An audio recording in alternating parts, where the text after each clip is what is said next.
started here. My name is Coomer. I'm a poet and a musician.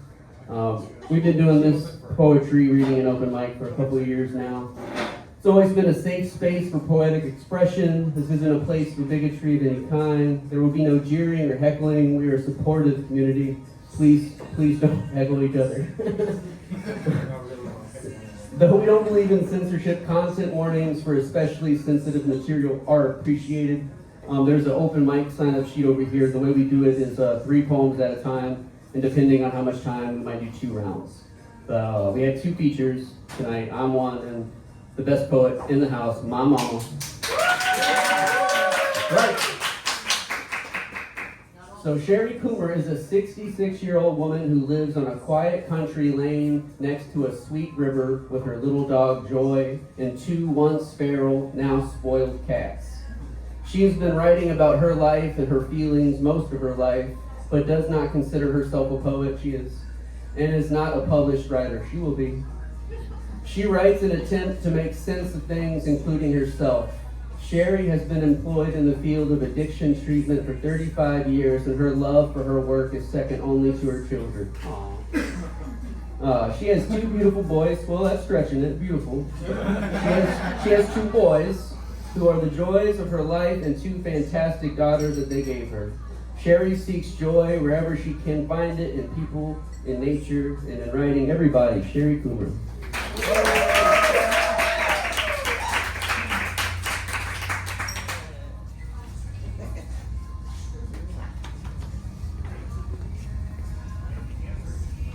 Hello again.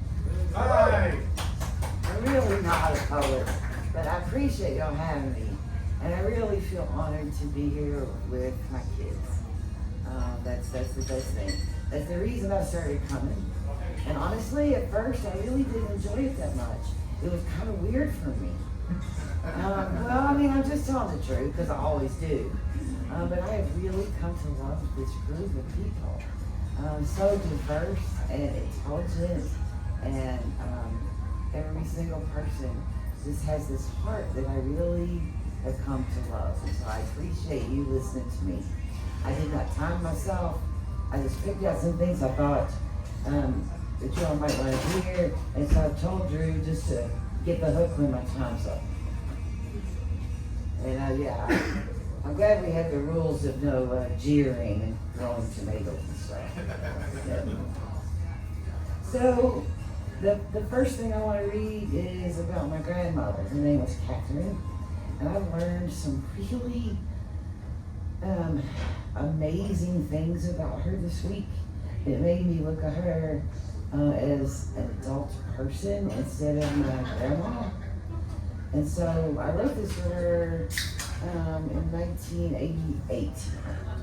And I feel differently about her this week than I did last, and definitely different than I did in 1988. But this is for her. Mother's Day is here again, and I'm thinking of you today, because you were the one that began all this, and I'd like to have my say. You raised your young ones strong and straight, a fine, close family, and then the grandkids, one by one. You taught us to live free. Because of you, my mom was born. Because of you, I'm here. Because of you, I hold my own joyous bundle near. Because of you, we learn to love. We learn to give and take. And so I say this Mother's Day, you sure done good, Miss Kate.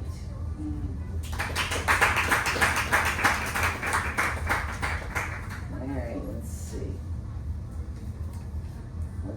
I got like 4-leaf clovers and wildflowers pressed in this old book.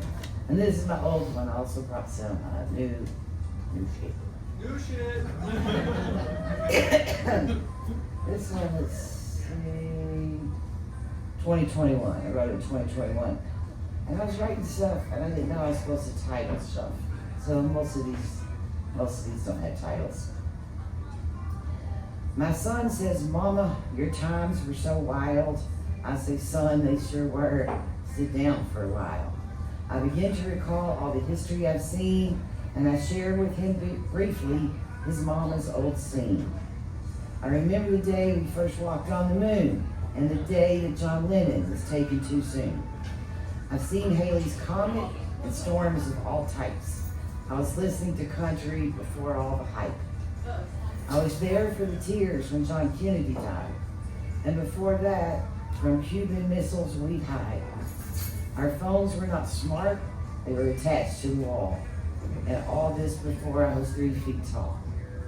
I was there when a black girl first came to school. And when we could wear pants, man, we thought we were cool. The 60s and 70s passed in a flash, back when a joint didn't cost so much cash. The music those days. I'm ever so grateful for those old wild days.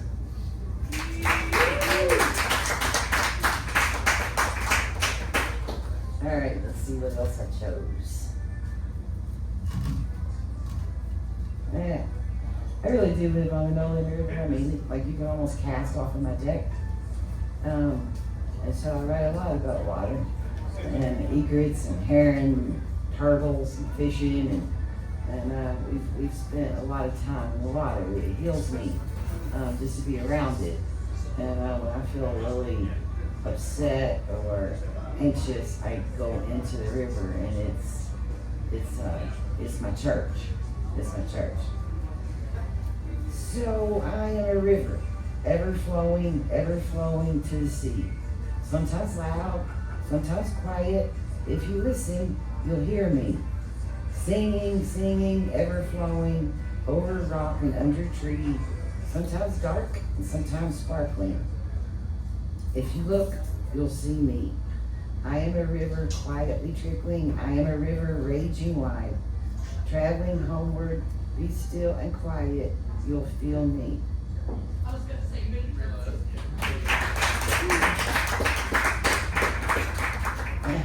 The next one I chose naturally is about the river. Now listen, man, we've been through a bunch of floods there.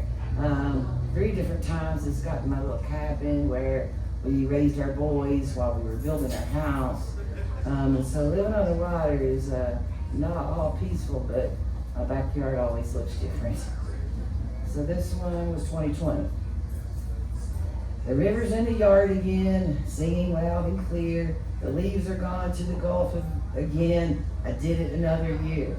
The Christmas tree is waiting in the fire pit for its torch. Its decorations tucked away in the attic above my porch. My life is pretty quiet now. I mostly talk to drunks. Kentucky is drinking itself to death. The Commonwealth's in a funk.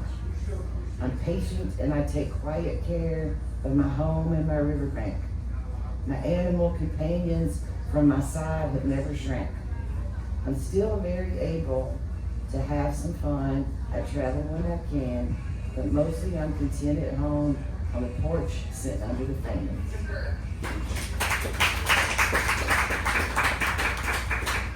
I don't know how long I've been reading, so I don't know how long I've been reading, so okay, all right, so I'm gonna be good. This was in 2020 in January, right after the new year. I'm not sure things are a whole lot better. There's just a lot of hate in the world. And it gets me down more than anything else. So, this is about that. If love could stop hate, there'd be no more war.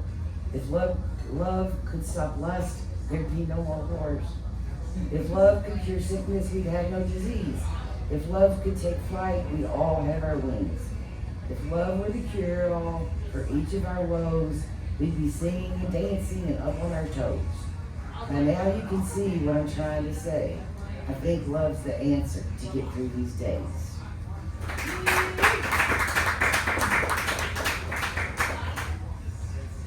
All right.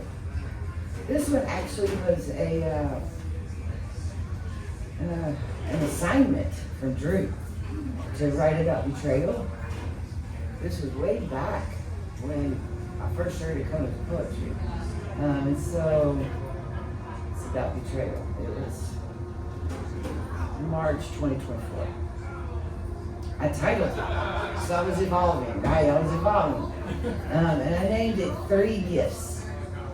I received 3 gifts today, and all unexpected and surprising. The first was wind chimes, sweet, clean sounds. At times, the wind is obliging. The second was a small blue cup, decorated with the sun. A cup for the yard, my youngest son said. He bought it just for fun. The third was a betrayal by a friend I thought I knew, by one who said she loved me many hard times. Excuse me, we've been through. The first 2 gifts, they warmed my heart and put a smile on my face. The third one, the betrayal, that one left a bitter taste. But all 3 were real gifts to me after thinking about them each. All of them coming from the heart, their lessons intended to teach. The wind chimes, they will soothe me on every windy day. The blue cup will refresh me and keep my thirst at bay. The gift of the betrayal, it's the hardest to receive. The resentment that came with it, I've decided not to keep.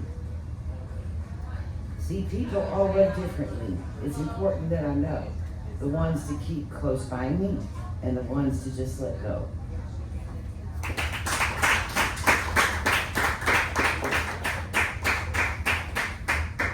All right. I named this one the Predator. I think this was last December. Yeah, last December. The Predator. The wind was roaring through the trees this morning as I left for work. The coldest day of the year so far. Limbs littered my little road. My headlights found a form in my way. A huge, hungry, mangy coyote, a small way from my house, standing in my path. He did not move, not 1 inch, but looked at me as a predator does, sizing me up. I whispered a prayer for my cats in the yard, then one for the coyote as he moved away, glancing back at me in no hurry. Always one for the underdog.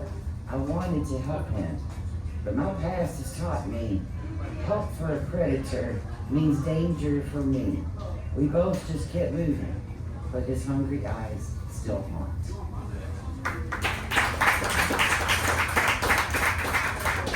Y'all bored yet? You ain't throwing nothing yet. I guess we're all right. Okay, this one is called My Cats, and I have steered clear of all political stuff today, but this one is named My Cats Are Democrats. My morning routine doesn't vary too much. My days start out much the same. I start with my coffee, step out on my porch, see if it's looking like rain. My once feral cats always greet me with love, wanting their breakfast and pats. Today, a third one is there for me, meowing with hunger, he scats. An immigrant, I said out loud, while Iris and Willie looked on. I poured their food, expecting a brawl with the old gray cat in the dawn. But they let him eat without any fuss. They'd also been hungry once, you see. Even my cats know there's always enough if you're willing to share. The sharing is really the key.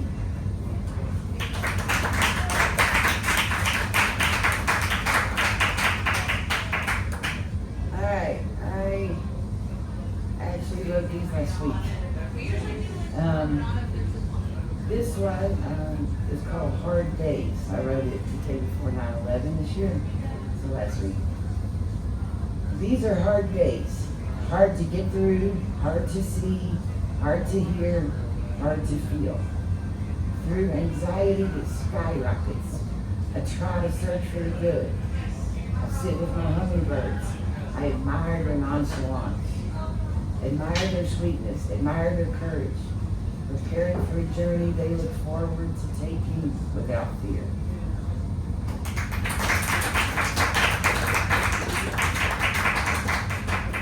And then, y'all, 3 days ago, I got up, and I always get up in the dark, and I saw these white spots out in my yard. And I'm like, what the hell is that? And then by the time the sun came up, I could tell they were mushrooms. And listen, today these mushrooms are huge, huge. And so I wrote about them because they astound me. And I named it Hope Grows. In the middle of September drought, without real rain for weeks, right beside my river rock walkway, I see them, 3 white dots, peeking up through the dry, brittle grass, mushrooms where they should not be, in environments where they should not grow. For 3 days I've watched them. Overnight they grow, now the size of my hand. Startling white in a waning moon, they shock my dog when we go out. I encourage her not to worry, smooth the ridge of fur on her back, and tell her hope grows in the most unusual places, usually when we need it the most.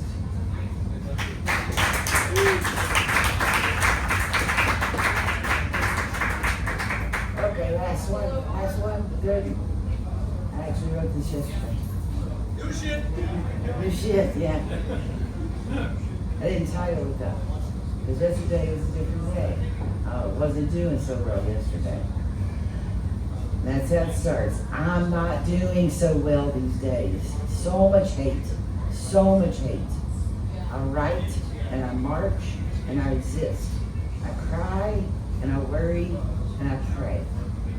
I turn off all media and concentrate on nature, on goodness, on memory.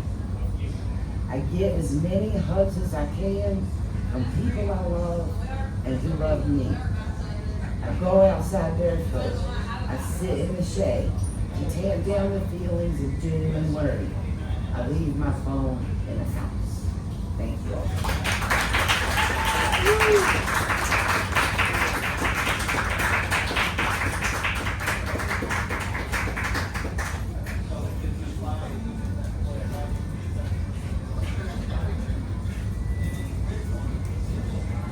Sherry Coomer, y'all.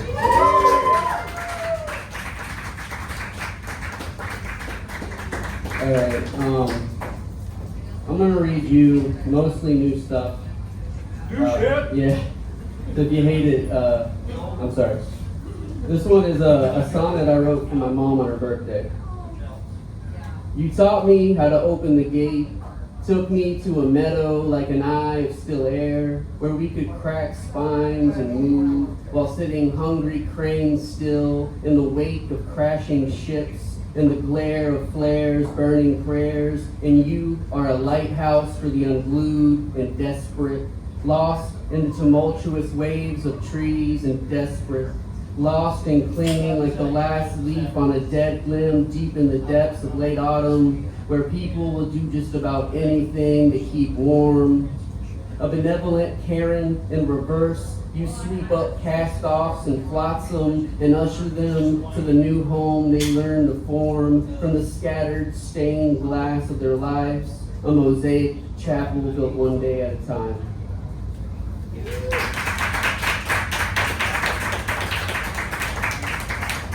Thank you.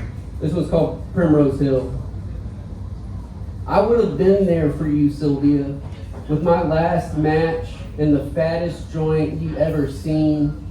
And I would have helped you up from your knees, eased the oven shut, and opened a window despite the snow. I would have taken you out on the cold Fitzroy Road and smoked you out until the nurse arrived to mind the kids. Then I would have taken you up Primrose Hill, letting the wicked winter wind whip your ears red, letting the bastard cold loosen death's stranglehold. I would have taken you to this little cafe I know, sat you down in the little booth next to the wood-burning stove, and forced something bland and warm into you. I would have opened myself like a corpse flower, but just for you, you and a select few who would appreciate my strange inflorescence, my earthly putridity, not a pall at all for the beekeeper's daughter. It's something we share, I fear, but fear is surmountable. Even though something kicked the hives in our heads, even though the most unruly of swarms can be smoked docile, if just for a little while. Thank you. Y'all ever feel like rats in the lab? You know what I'm saying? Like, I just feel that way all the time. Like, shit, stuck in this maze, I know it. Anyway, This one's called Lab Rat. Thick-lidded morning breaks like bleached white egg into the burnt non-stick pan of life. Though we've read the news, we still use plastic. Little bits melt into the omelet. We eat what we're brought and lick the plate clean. There are pills for this. I take most of them. Sometimes I am the red-eyed lab rat, now the scientist, drunk on vials of blood, counting out plastic particulates. Rodent meat for sale. We love a good buy. It's tested in the house and pairs well with fries. Daytime moon glow falls like a rusted blade. We excise what decay we can see. There's blood on our hands, blisters on our feet. We get sick from all the shit we eat. It hangs like a pall, this gauze between us. Though we flip the fan, this sooty smoke stays put. Wasted days are non-refundable. We learn to breathe less, pretend we still like the taste, what it was like before, when it didn't cook my wet brain like beans, when meaning counted like rings on a tree.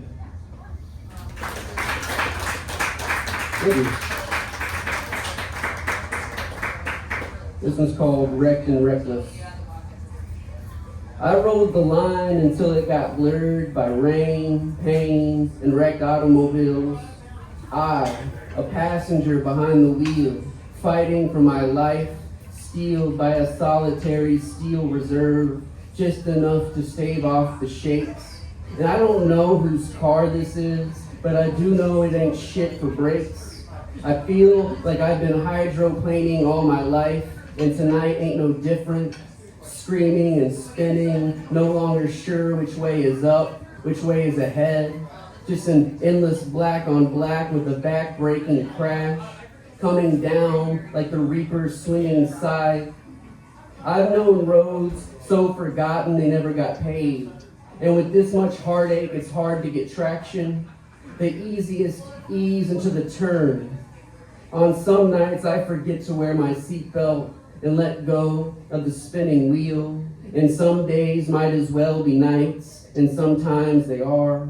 And though we're spinning, the trick is to think outside the spin. The trick is to put the seatbelt on and keep your hands on the wheel. The trick is to always have a song you love gracing your lips. The trick is the next book of poems. The trick is to lean into the spin and crank the goddamn radio.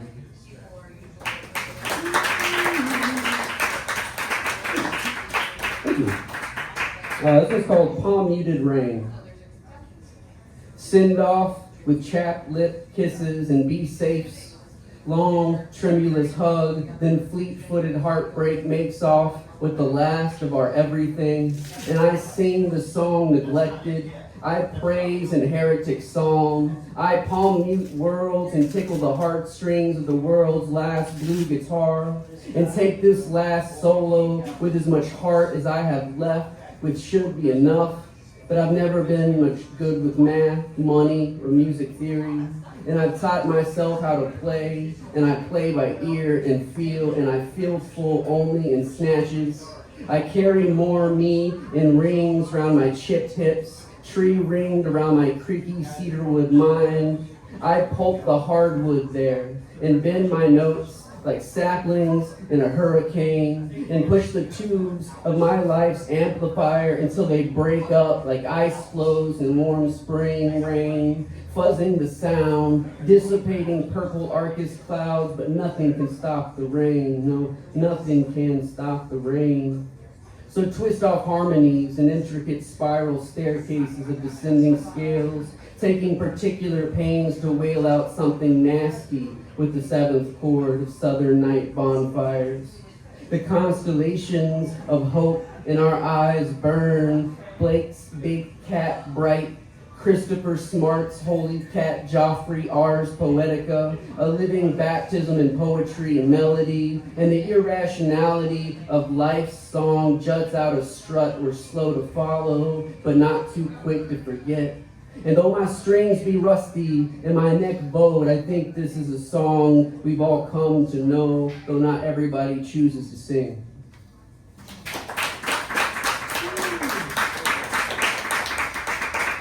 So, how's this going? Just checking in. Okay. There's cookies. Yeah. I got 2 more of these, and then I'm going to go into these. I got this new form of sonnets I've been playing with. I'll read you some of them. This is called Worn Like Ground Down Teeth. I've carried these dog-eared mantras. Patience is a practice that takes practice. It takes how long it takes. I've harmonized with those of others. I try to lighten up while there's still time, while I still can. Nearing 40, I'm still coming to grips with the fact I'll never pick like Doc Watson or John Prine. And my Van Zant days are gone, of kerosene breath, they're behind me. And to be honest, there's no telling what I've done for the sake of the song, for the glory of a poem. We do what we have to do to make it through the night. To err is human. Lord knows I'm human, Mr. Pope. I've made air and arrow my home. This is me tearing down my walls of spite and shame. All my chrome rusted by tears and lust, and me sanding myself down to luck and dust-bone headstones. And this is me singing with a mouthful of ash, forgiving my assassin even as the blade is twisted. And I ink my love with blood and tribute. And when I go crisp me down to cinders and distribute me on that great tributary of the Green River, the verdant Nolan River, so I can kiss and be kissed by her meandering serpentine stream.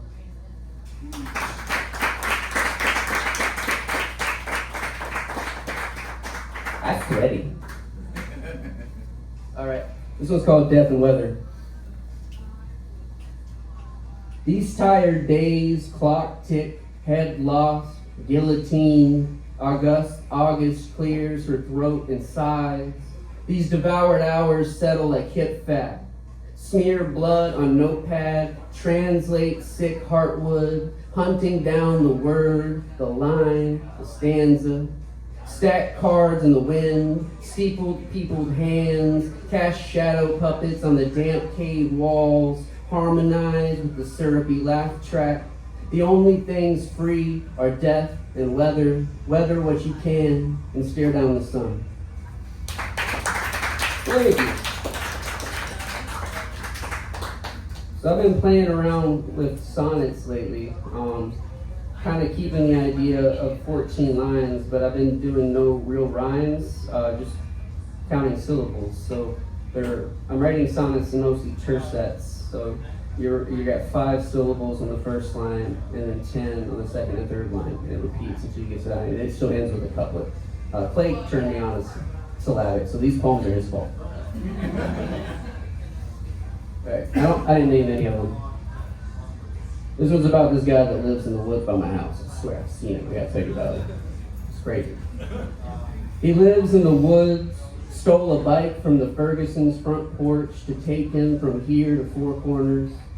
Though he tries not to be seen, he is, but he's forgettable. Tan and bearded, wearing dark sunglasses. I'm at the graveyard, staring at the old oak in the center, thinking about how it feeds off the dead. On this wooden bench, I'm snatching and scratching out sonnets and syllabics, and there he goes, silent as shooting stars. We're all just one day away from hell. You ring a bell, it cannot be unrung. These are relatively short, so don't feel like you gotta clap every time. I'm just gonna plow through them.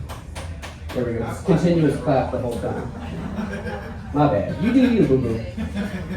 Alright. I left Alberta, head hanging dog shit low, both headlights out.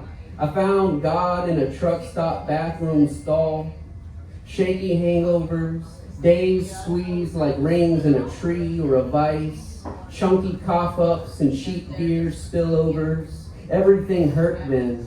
Everything hurts now too, but there's hindsight and ways of navigating the static.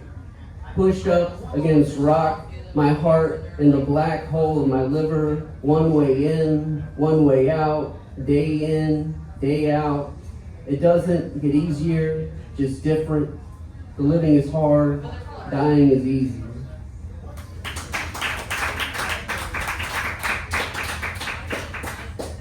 Thanks for clapping. I've been listening to a lot of George Jones. I don't know if you guys do that, but you should. That motherfucker had the voice of all voices. Break your heart. So I'm gonna write a bunch of George Jones sonnets because that's a rational thing for people to do. All these country songs playing out like a western in my mind, an extended odyssey through deserts. This honky-tonk psalm I sold for a pitcher of beer and tears fall from my red eyes for all my villains. May you never die before you serve your purpose in my plot to rob the coach and make off with the cash. Burning radios and receivers down to their melted tubes through this golden frequency harmony, this dueling duet between life and death where neither pray but both draw their pistols. Hey. Two more, and then we can get on to other things. Let's see here. Picking up pieces of the shattered night to grind in my eyes, to keep from seeing death purple unfurl. Terrible serpent. I'm no snake charmer, though I sing softly. There are some rocks you shouldn't turn over. My crystalline tears droop like low-flying fruit, drooping and dropping like hot fat diamonds from a hazy sky. Cathedral, your hands. Study the steeple, the faceless people. Try and find the ties that bind us before the clock we made up tolls our destruction. After violence, we move towards entropy. And last one. And thank you guys for being here. This is fantastic. We're all here for poetry. Isn't that wonderful? Everybody here. We're all here for the word. It's beautiful. It's community. Okay, back to George Jones. George Jones was heartbreak. The king of slow, sad songs that he played fast just to get the audience on his side. Nightjar of dirges. Not everybody loves the whippoorwill. My songs ain't nothing if not that refrain. They called George Possum, but they were dead wrong. He was a songbird, a species of one with a golden beak. I don't do covers, never been good at singing other songs. Out of respect, I only play my own. But if I had a voice like George Jones had, I could sing any old song and mean it. Okay.